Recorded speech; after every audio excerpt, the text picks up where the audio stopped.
Allow me to let you in on a secret. Do you sometimes wonder how other business owners manage to find the time to grow their company despite the huge number of things on their to-do list? Do you sometimes wonder how it's possible for them to achieve more gains while still running the show? This is because they delegate.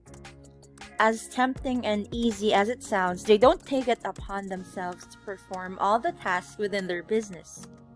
They find another individual or other individuals they could trust to take a lot of the workload off their shoulders, which then gives them the time to examine their business closely and come up with more ways on how to grow it. In this video, I will be talking about delegation, why it will be beneficial for you and your team, which among your tasks you could potentially hand off to others, as well as the 6 key things you need to provide when delegating a task.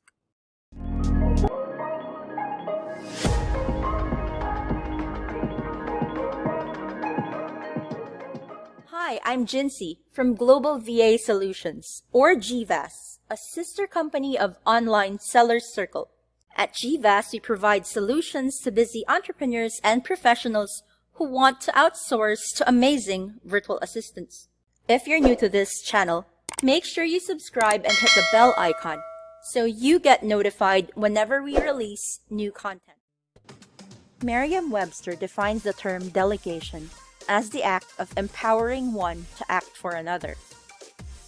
If we look closely into what this means, it's another way of saying that it's the act of an individual providing another with the right tools, knowledge, and confidence to act on or perform a task on their behalf. As a business owner, it's never advisable to do all the work within your business. Getting everything done on your own will only consume your time and energy and ultimately burn you out. Distributing your tasks to your team will not only lighten the load for you, it'll also give you the opportunity to discover areas wherein your employee or employees could excel in, and determine who among them is best to take on a particular task. For instance, if my boss had never delegated the task of creating social media content to my colleague Ozzy, then she would never have the chance to discover how efficient he is with content creation and how excellent of a writer he is. To this day, she counts on him to come up with valuable and interesting content which can be accessed through our company's various social media platforms. See, that's the thing. Whenever you delegate, you also empower your team and reassure them that you put your trust in them and what they can do. In return, your team would see this as a sign of respect as well, and in response to this, they will tend to develop a deeper commitment to their role and to your company.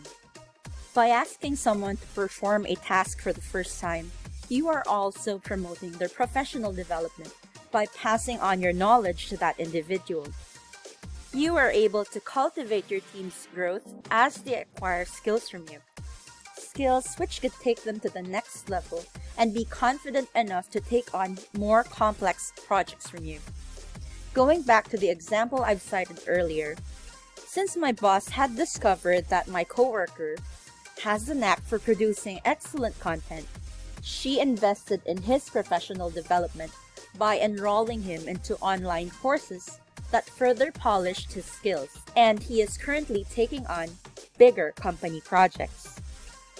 Then, as a result of the vote of confidence given by my boss, Ozzy has been nothing but an excellent team player, always willing to go the extra mile to get each task delegated to him right. Now, I know a lot of individuals who struggle with the dilemma of not being able to decide when delegation is appropriate. As a manager, there will be tasks which you'll need to keep doing yourself, but there are also a lot that you must let go of and trust upon others to handle to get more done in your business. So, which task should you delegate? Best way to determine this is to block some time in your calendar, sit down, and perform an audit of the tasks you do regularly within your business. Once you have a list of all the things you do laid out, Determine whether or not these tasks are easy to do, how time-consuming each task is, and how necessary they are. The first thing you want to delegate would be your simple but time-consuming tasks.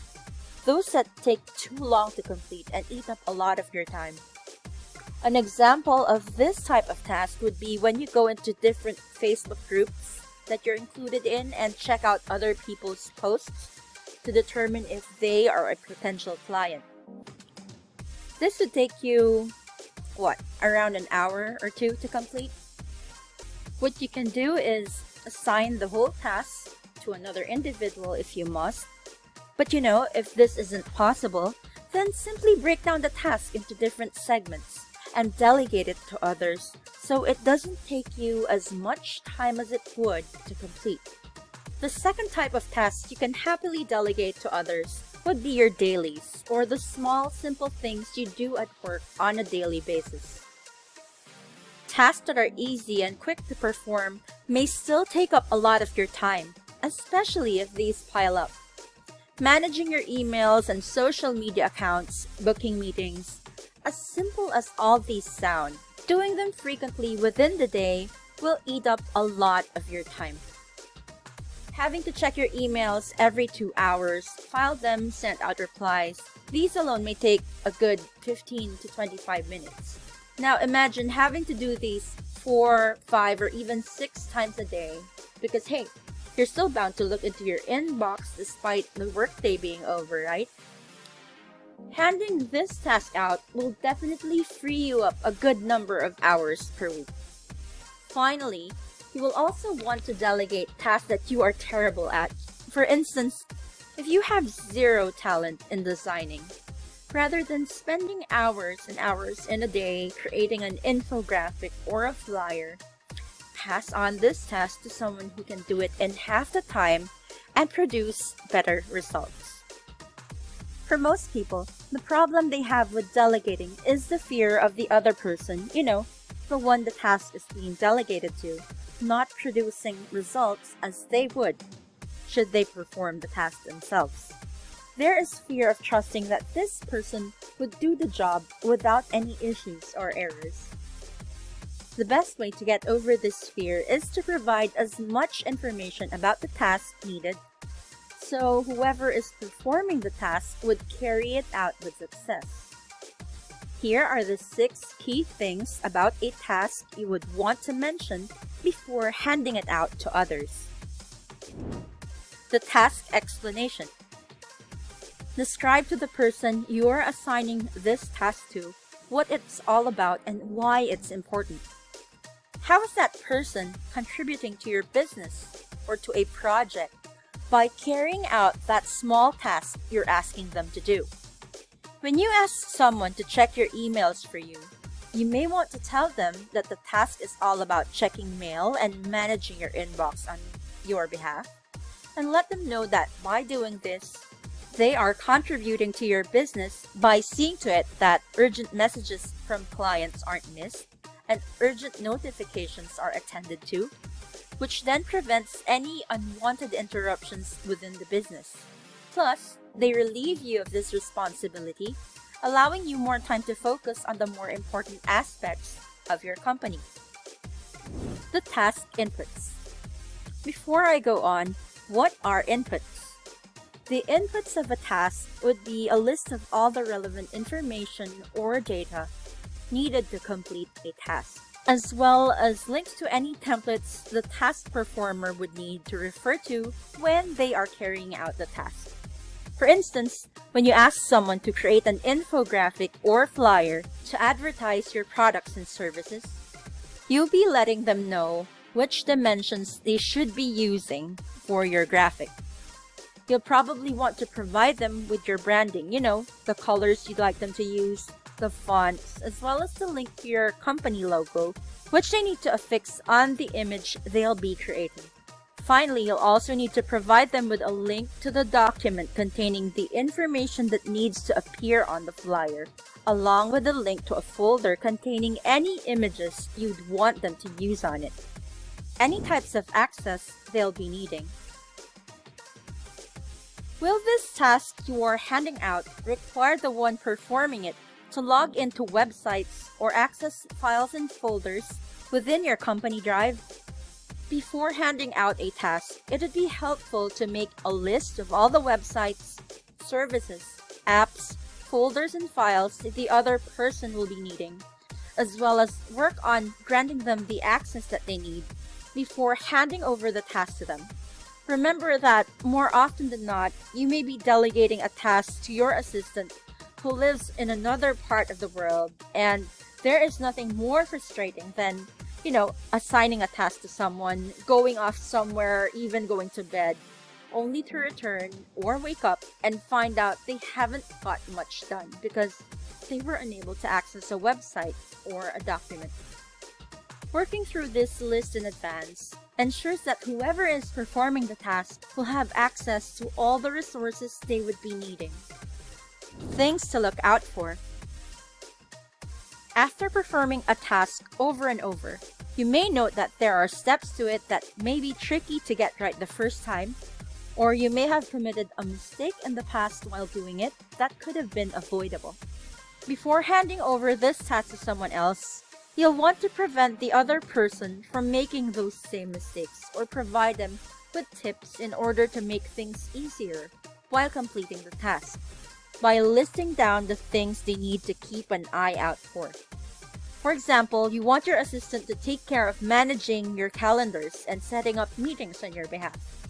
You may need to remind them to make sure that the meeting times are in your time zone and not theirs, especially if they live in a different time zone than yours. By reminding them to do this, they avoid committing this mistake when completing the task. Expected outcomes from this task. What are you expecting the other person to accomplish in order for the task to be considered as completed? When delegating a task, it's important to set expectations. Let the other person know what they're expected to produce and how you expect them to deliver these to you. Going back to the flyer example from earlier, when you ask someone to create these for you, be sure to let them know what it is they should be delivering to you and how you want it done. You may say, "Hey, once the flyer is created, please send a link to the file via email or via Slack so I could review it."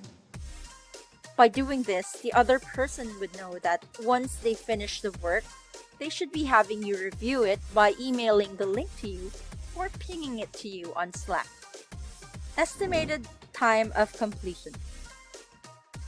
When you've performed a task, especially one that you've done more than once, more or less you have an idea of how long it may take to complete.